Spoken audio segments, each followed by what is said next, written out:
April 7th, 1945. Dawn breaks over Tokyo Bay, painting the morning sky in shades of coral and gold. The sun rises behind Mount Fuji, its snow-capped peak standing out against the clear sky like a sentinel, watching over the homeland. Across multiple airfields surrounding the Japanese capital, air raid sirens wail their familiar warning. More than 100 Japanese fighter pilots sprint to their aircraft, pulling on flight gear as they run. Mechanics work frantically to help strap them in. Engines cough to life, one after another, filling the morning air with the growl of Nakajima and Mitsubishi radials. The pilots are climbing to intercept what intelligence reports claim is an incoming formation of Boeing B-29 Superfortresses. The massive four-engine bombers have become an all-too-familiar sight over Japan's home islands in recent months. Since November of 1944, when the first B-29 attacked Tokyo from bases in the Marianas, the giant silver aircraft have returned again and again. Their appearance has become almost routine, though no less terrifying for the civilians below. The bombers fly at altitudes where the air is so thin that Japanese fighters struggle to reach them, their engines gasping for oxygen even as their pilots push throttles to the stops. The Japanese defenders have learned to recognize the sound before they see them. That distinctive drone of four Wright R-3350 engines, each producing 2,200 horsepower, creating a bass rumble that seems to shake the air itself. The sound has become the soundtrack to Japan's slow destruction. But this morning brings something entirely different, something impossible. As the Japanese pilots gain altitude, climbing through 5,000 feet, then 10,000, then 15,000, they spot the expected B-29 formation ahead. The big bombers are arranged in their typical defensive box, each aircraft positioned to provide mutual support with its defensive guns. But circling above the bombers, weaving back and forth in protective formations at 25,000 feet, are dozens of sleek, single-engine fighters. Their polished aluminum skins gleam in the morning sun as they maneuver with an ease that suggests they have fuel to spare. They're not husbanding every drop, not worried about making it home. They're flying with the confidence of aircraft that have range to burn. The sight stops many Japanese pilots cold in their cockpits. They blink, shake their heads, look again. These aren't the carrier-based Navy fighters they'd encountered before. The stubby Grumman F-6F Hellcats or F-4U Corsairs with their distinctive bent wings. Those carrier fighters had limited range and fuel capacity, constrained by the need to return to their ships. These are different. The long, graceful lines, the bubble canopy, the distinctive scoop under the fuselage. These are land-based Army fighters, P-51 Mustangs, over Tokyo, over the sacred homeland. Some pilots later reported that their hands froze on their control sticks for a moment. Others said they felt their stomachs drop as the implications sank in. For months, for years, they had been told this was impossible. The Americans were strong. Yes, they had more of everything. More planes, more fuel, more pilots. But physics was physics. Distance was distance. The closest American land bases were in the Marianas, more than 1,500 miles to the south. No single-engine fighter could carry enough fuel to cover that distance, fight, and return home.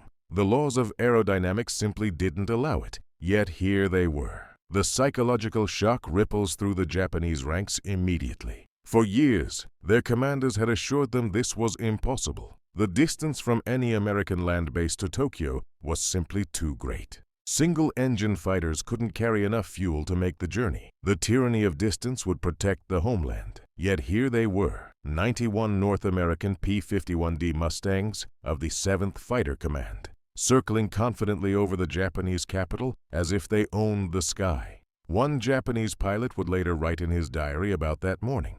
When he saw the Mustangs with his own eyes, he thought he must be dreaming. His commanders had told him it was impossible. Yet there they were, dozens of them, flying as if they owned the sky. In that moment, he knew the war was truly lost. The appearance of American fighters over Tokyo shattered the last illusions about Japan's ability to defend itself. It destroyed the myth of the divine wind that would protect the homeland. It made clear that defeat was not just possible, but inevitable. The mission that brought these Mustangs to Tokyo had begun hours earlier. 750 miles to the south on a tiny volcanic island that most Americans had never heard of before February of that year. Iwo Jima. The name means Sulphur Island in Japanese, and the smell of sulfur permeates everything. An 8-square-mile piece of volcanic rock dominated by Mount Suribachi, an extinct volcano rising 550 feet from the southern tip. The battle for Iwo Jima had been one of the most savage of the entire Pacific War. The Marines landed on February 19th, expecting to secure the island in a matter of days. Instead, they faced 36 days of brutal, grinding combat. The Japanese garrison of 22,000 men, commanded by General Tadamichi Kuribayashi, had transformed the island into a fortress. They dug 11 miles of tunnels, connecting hundreds of fortified positions. Pillboxes made of reinforced concrete, gun emplacements cleverly camouflaged, underground barracks and hospitals, command posts buried so deep that naval bombardment couldn't touch them. The Marines paid a terrible price. By the time the island was declared secure on March 26th, more than 6,800 Americans had been killed. Nearly 20,000 were wounded. It was the only battle in the Pacific where American casualties exceeded Japanese casualties. Out of the 22,000 Japanese defenders, only about 200 were captured alive. The rest fought to the death or committed suicide rather than surrender. The cost seemed almost unbearable. An 8-square-mile piece of volcanic rock that had cost so much blood. But Iwo Jima's strategic value made the terrible price worthwhile, though that was cold comfort to the families who lost sons and fathers and brothers on that black sand. The island sat almost exactly halfway between the Mariana Islands, where the B-29s were based on Guam, Saipan, Tinian, and Tokyo. 790 statute miles from Iwo Jima to Tokyo, about the same distance south to the Marianas. For the big bombers, struggling home on damaged engines or with wounded aboard, it meant a place to make emergency landings when they were shot up or low on fuel. More than 2,400 B-29s would eventually land there, saving thousands of American lives. Pilots called it the lifeguard in the middle of the ocean, a tiny speck of salvation in an enormous expanse of empty water. But Iwo Jima meant something else too. It meant that for the first time in the war, American land-based fighters could reach the Japanese homeland. The P-51 Mustang was already legendary in Europe, where it had fundamentally changed the nature of the air war. By early 1945, it had broken the back of the Luftwaffe, making daylight bombing of Germany possible. The story of how this happened was itself remarkable. In early 1943, American bombers were suffering catastrophic losses over Germany. Without fighter escort deep into enemy territory, the bombers were easy prey for German fighters. The flying fortresses and liberators carried heavy defensive armament, but it wasn't enough. The problem was range. The Republic P-47 Thunderbolt, the Army Air Force's primary fighter in Europe at the time, simply couldn't fly far enough. Even with drop tanks, it could barely make it to the German border and back. The Lockheed P-38 Lightning had better range, but it had its own problems. High-altitude performance issues, cockpit heating problems that left pilots at risk of frostbite at 30,000 feet, and it was complex, difficult to maintain in the field. Then came the Mustang. The sleek fighter had escorted American bombers all the way to Berlin and back, a round trip of nearly 1,200 miles. This represented what military planners had thought was the absolute limit of what a single-engine fighter could accomplish. But the P-51 did it routinely, day after day. By late 1944, 14 of the 15 fighter groups in the 8th Air Force in Europe were equipped with Mustangs. The idea of flying even longer missions, primarily over water with no alternate landing sites, seemed to push beyond what was reasonable or safe. Yet American engineers and planners looked at the map and saw opportunity.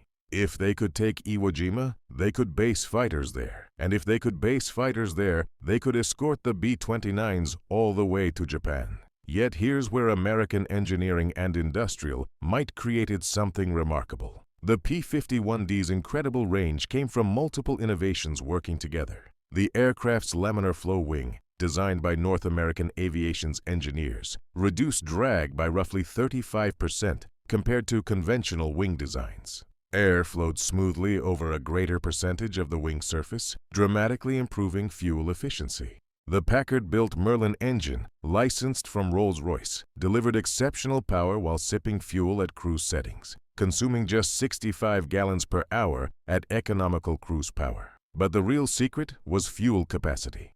The P-51D carried 184 gallons internally in wing tanks, plus an 85-gallon fuselage tank mounted behind the pilot's seat. This fuselage tank created handling challenges. With it full, the P-51 didn't fly like anything resembling a normal airplane. The weight so far aft created a dangerous aft center of gravity.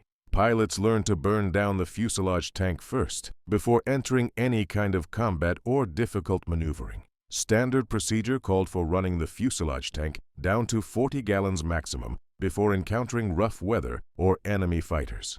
On top of the internal fuel, the P-51s flying from Iwo Jima to Tokyo carried external drop tanks. Two 110-gallon tanks hung beneath the wings on most missions, though for the very longest missions, pilots sometimes carried 165-gallon tanks. This gave a total fuel capacity approaching 500 gallons. As they crossed the Japanese coast and began to spot enemy fighters, the pilots would jettison the external tanks, watching them tumble away toward the ocean or rice paddies below. Suddenly, the heavily loaded escort fighter transformed into a nimble combat machine, ready to tangle with whatever the Japanese sent up. The journey itself was a test of endurance that separated the capable from the doomed.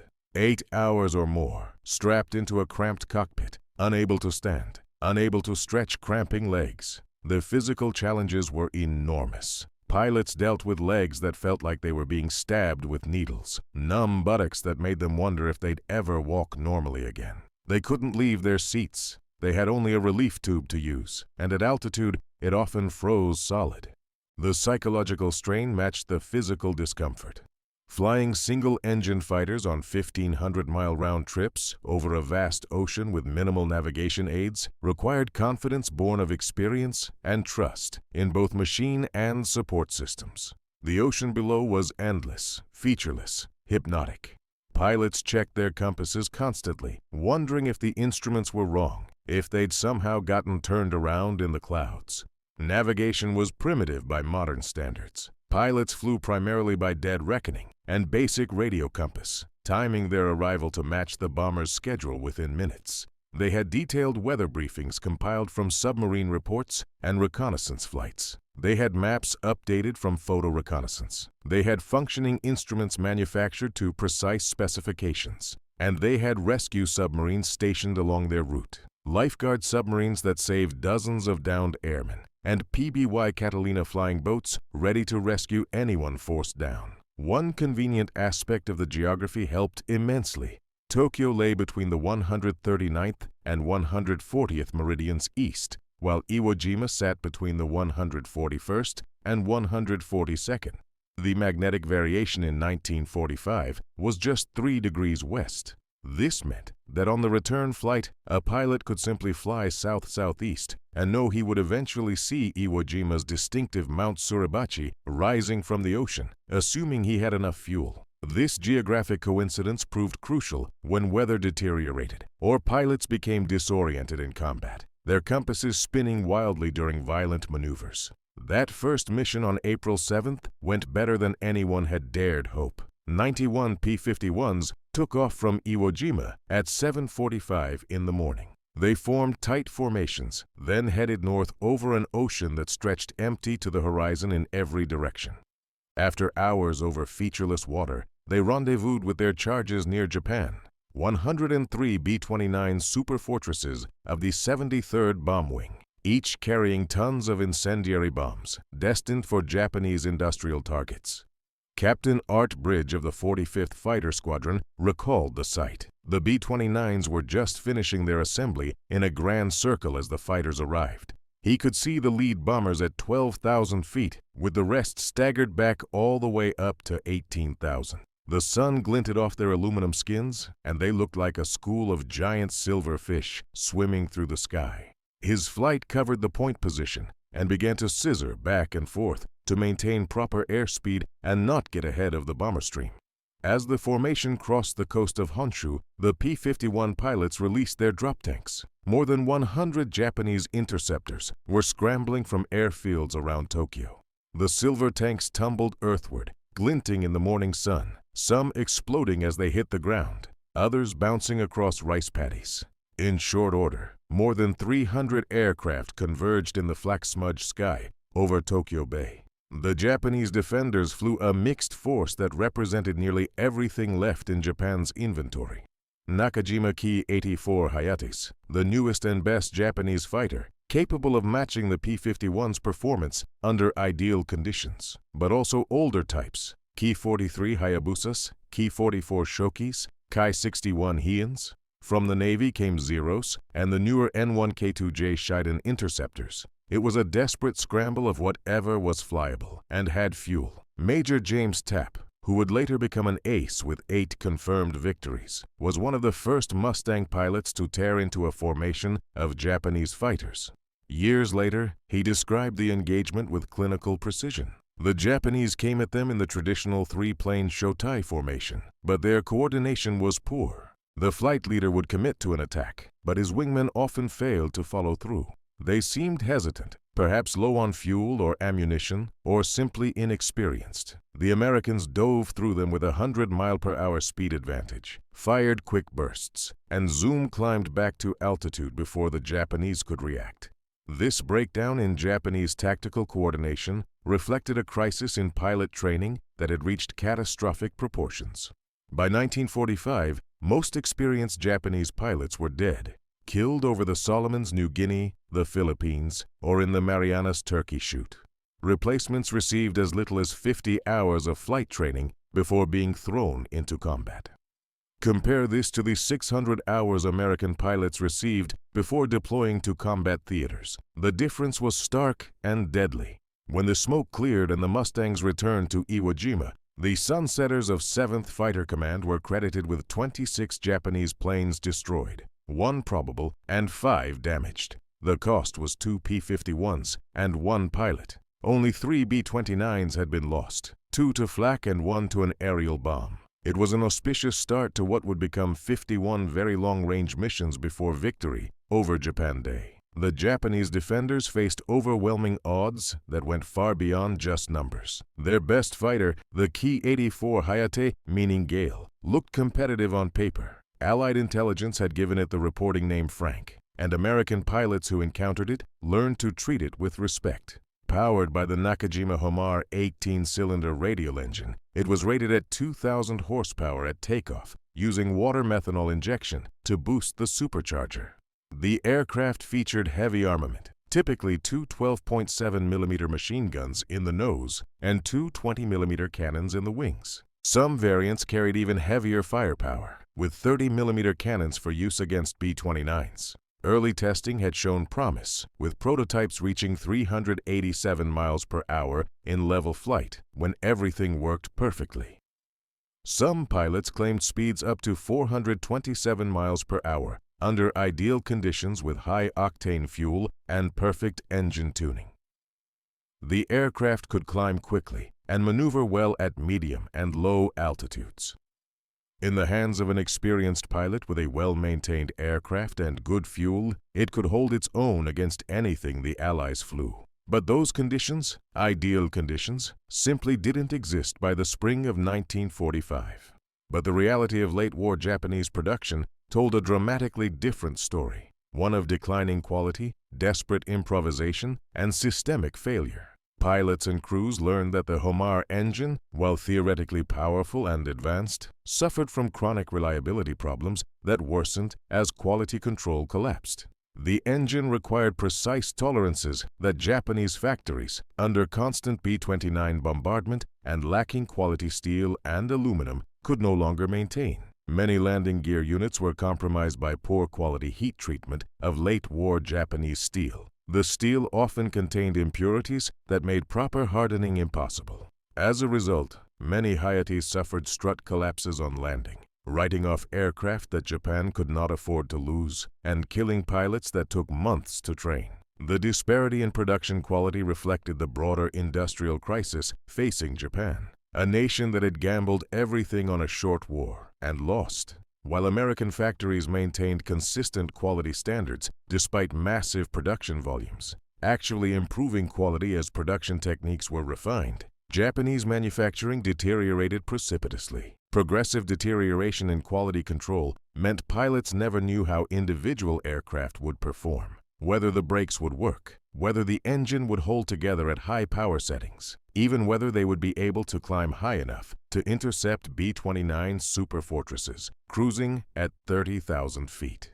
The fuel situation alone revealed the strategic catastrophe facing Japan. While American pilots flew with 100-octane aviation gasoline shipped from refineries in Texas and California, fuel specifically formulated for high-performance engines, Japanese pilots made do with whatever could be produced domestically or synthesized from coal. Late-war Japanese aviation fuel often tested at 87 octane or lower, sometimes as low as 80 octane. This robbed engines of power and caused pre-ignition that destroyed cylinders, pistons, and valves. Some desperate units attempted to supplement their fuel with pine root oil, extracted from pine stumps, alcohol distilled from sweet potatoes, and even sack production byproducts. This further degraded engine performance and reliability.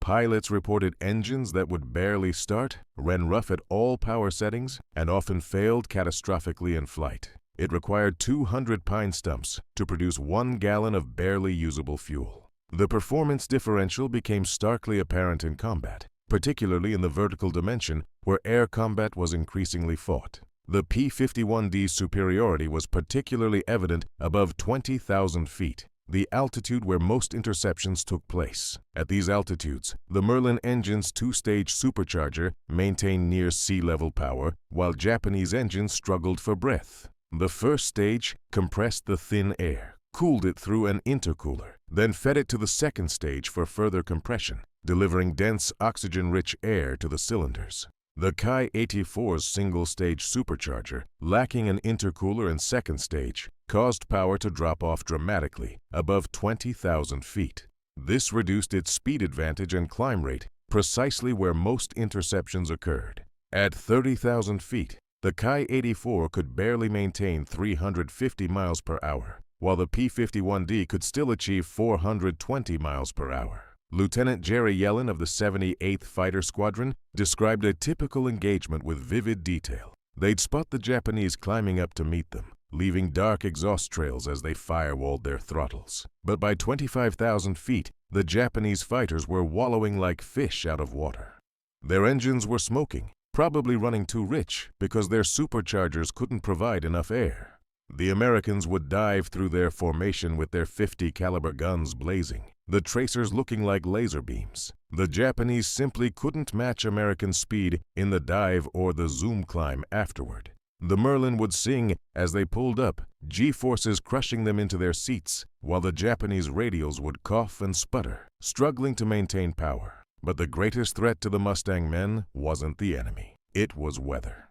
The Pacific Ocean spawns massive weather systems that dwarf anything seen over Europe. Tropical depressions that grow into typhoons, frontal systems that extend for hundreds of miles, towering to altitudes no aircraft can reach. These weather systems move north from the tropics, colliding with cold air masses coming down from Siberia, creating zones of violent turbulence and zero visibility. June 1st, 1945 became known as Black Friday among the Mustang pilots who survived it. The date is seared into their memories with the same clarity as the dates of major battles. About 148 Mustangs from all three fighter groups, the 15th, 21st, and 506th, launched on an escort mission to Osaka. It was supposed to be a maximum effort, all three groups flying together for the first time, a show of force. The weather forecast called for scattered clouds, some buildups along the route, but nothing unusual for the Pacific. Manageable. What they encountered was anything but manageable. The weather reconnaissance B-24 had flown the route hours earlier and reported conditions as acceptable. But weather in the Pacific can change with terrifying speed. What was scattered clouds at dawn had become a massive frontal system by mid-morning. A wall of angry gray clouds that wasn't supposed to be there. the beginnings of what would intensify into Typhoon Connie over the next few days. The front extended from sea level to 40,000 feet, with violent turbulence, icing conditions, and zero visibility.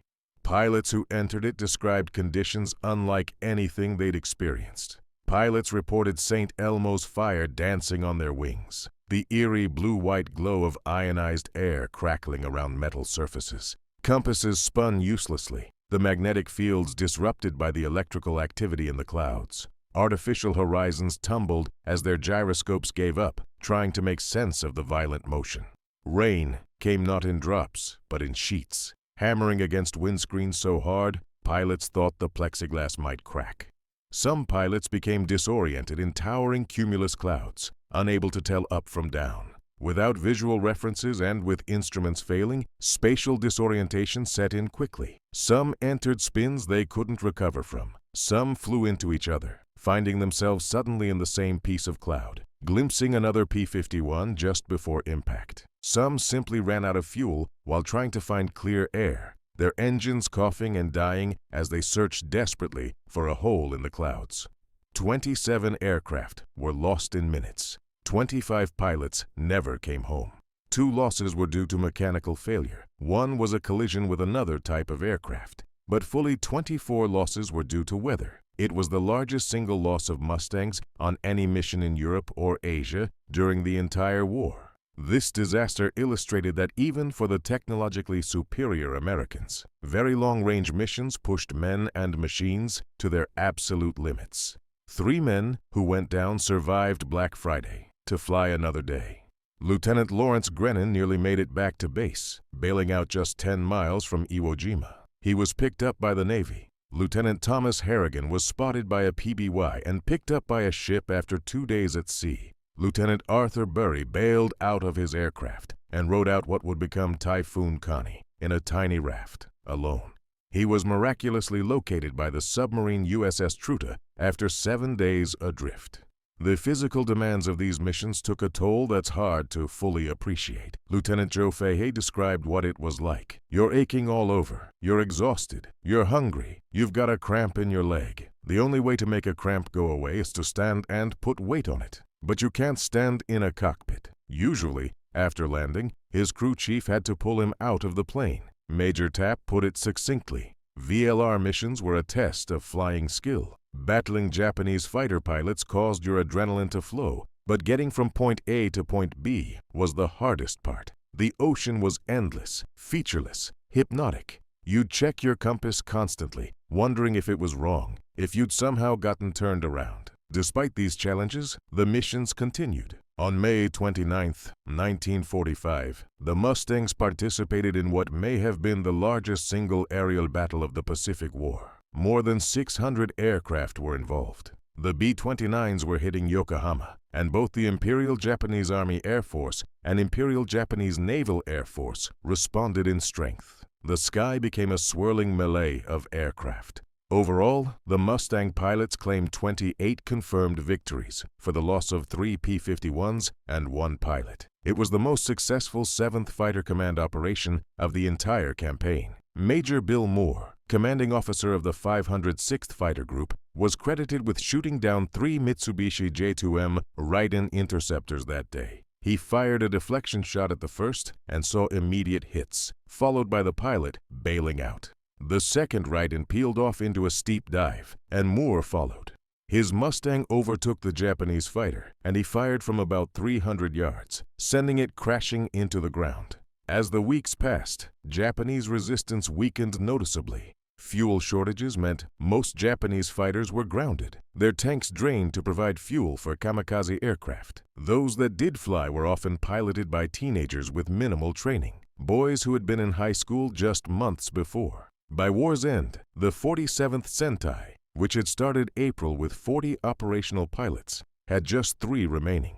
In all, Iwo Jima's Mustangs were credited with 206 Japanese airplanes shot down between April and August of 1945. This represented 75% of all Pacific P-51 aerial victories. The 15th Fighter Group led with 111 kills. The 21st notched 71. The 506th got 24. The actual number was probably higher, as many Japanese aircraft shot down over Japan were never confirmed, their wreckage lost in forests or urban areas. The strategic impact extended far beyond aerial victories. The presence of P-51s over Japan meant B-29s could bomb in daylight with greater accuracy, systematically destroying Japan's industrial infrastructure. Japanese industrial production, already crippled by material shortages and B-29 raids, ground to a halt under precision daylight bombing. The psychological effect was equally devastating. Japanese civilians could see American fighters strafing airfields in broad daylight, shooting up trains, attacking shipping in Tokyo Bay. This made clear that Japan had lost control of its own airspace. Lieutenant Colonel John Morgan of the 457th Fighter Squadron conducted several photo reconnaissance missions over Japan in a specially modified P-51D with cameras in place of guns. His reports revealed the extent of Japanese aviation collapse. They'd fly over airfields that intelligence said had hundreds of aircraft. They'd find maybe a dozen flyable planes. The rest were derelicts with no engines, no propellers. Some were just shells, cannibalized for parts. The Japanese would push wrecks around to make it look like they had more operational aircraft for American photo interpreters. But trained eyes could tell the difference between a real airplane and a hulk. Captain Harry Krim Jr. of the 531st Fighter Squadron observed the strategic reality with brutal clarity. They owned the sky over Japan. They could go where they wanted when they wanted. The Japanese knew it. The Americans knew it. And most importantly, Japanese civilians knew it. Every P-51 over Tokyo was proof that Japan had lost the war. They weren't fighting for air superiority anymore. They had it. They were just demonstrating it. The very long-range missions fundamentally changed the strategic equation in the Pacific. No longer could Japan rely on distance to protect the home islands. The industrial heartland that had survived relatively untouched for 3 years of war was now exposed to daily attack. The appearance of American fighters over Tokyo shattered the last illusions about Japan's ability to defend itself. It destroyed the myth of the divine wind and made clear that defeat was inevitable. On August 14, 1945, Lieutenant Jerry Yellin flew what would be the last combat mission of the war. Taking off from Iwo Jima with his wingman, 19-year-old Second Lieutenant Philip Schlemberg, they attacked airfields near Nagoya. The mission had been planned before word of Japan's surrender reached the field. The code word Utah, which would have recalled them, never reached their radios. Yellin and Schlemberg strafed their targets and turned for home, banking into a cloud formation to escape anti-aircraft fire. When Yellin emerged from the clouds, Schlemberg was gone, shot down by ground fire to become the last American combat death of World War II. Even in defeat, with the war literally ending and Emperor Hirohito having already recorded his surrender broadcast, Japanese anti-aircraft positions continued firing with desperate determination. But notably absent were Japanese fighters. They had essentially ceased to exist as an effective force, grounded by lack of fuel, lack of pilots, or simply destroyed. The mathematics of the air war were final and irrefutable, written in aluminum and blood across the skies of Japan. When Yellin landed back at Iwo Jima, he learned the war had been over for 3 hours. His wingman, who told him he had a bad feeling about surviving the mission, was gone. For the next 2 decades, Yellin struggled with what we now recognize as post-traumatic stress disorder. He thought about his lost comrades at night. He considered suicide. He couldn't hold a job. He and his family moved more than a dozen times. Only his wife and 4 children kept him going. In 1975, Yellin's wife introduced him to transcendental meditation after seeing its originator on a television show. The twice-daily practice of silent concentration helped him find solace. He began speaking to other veterans who struggled to adapt to civilian life. In 2010, he co-founded Operation Warrior Wellness, helping veterans learn meditation techniques to cope with PTSD. He told other veterans that the feeling one has when a buddy dies can't be emulated. They carry a burden civilians will never understand. 30 years after the war, Brigadier General Ernest Moore, who had commanded 7th Fighter Command, wrote about the P-51. He didn't believe there was any question about the P-51 being the best propeller-driven fighter of World War II. It was the top air fighter, and hence best for escort missions, and equal to the P-47 as an attacker against ground targets. This assessment reflected not just the aircraft's performance, but its reliability, maintainability, and adaptability to the extreme demands of very long-range operations. The industrial mathematics were irrefutable. The United States produced 15,586 P-51s of all variants during the war, more than Japan's total production of all aircraft types in 1944 and 1945 combined. Japan managed to produce approximately 3,500 Ki-84s, but many were destroyed on the ground by B-29 raids and carrier strikes, lost in training accidents due to poor quality control, or grounded for lack of parts. North American aviation alone was producing 20 P-51s per day at peak production. More than Japan produced Ki-84s in a month. Each American aircraft was essentially identical with interchangeable parts. Japanese aircraft varied wildly in quality and performance, even within the same production batch. One Ki-84 might be capable of 400 miles per hour, while another from the same factory might struggle to exceed 350 miles per hour due to manufacturing variations. The maintenance statistics told another dimension of American superiority.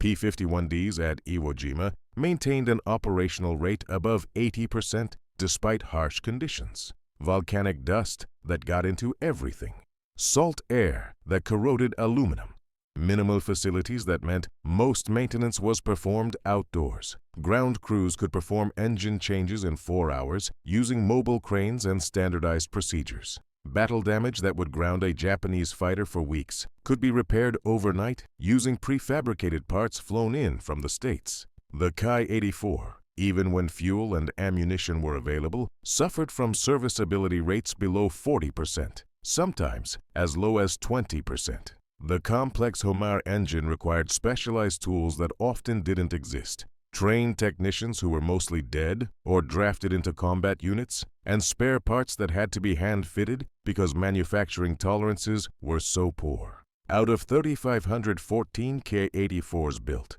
only one survives today.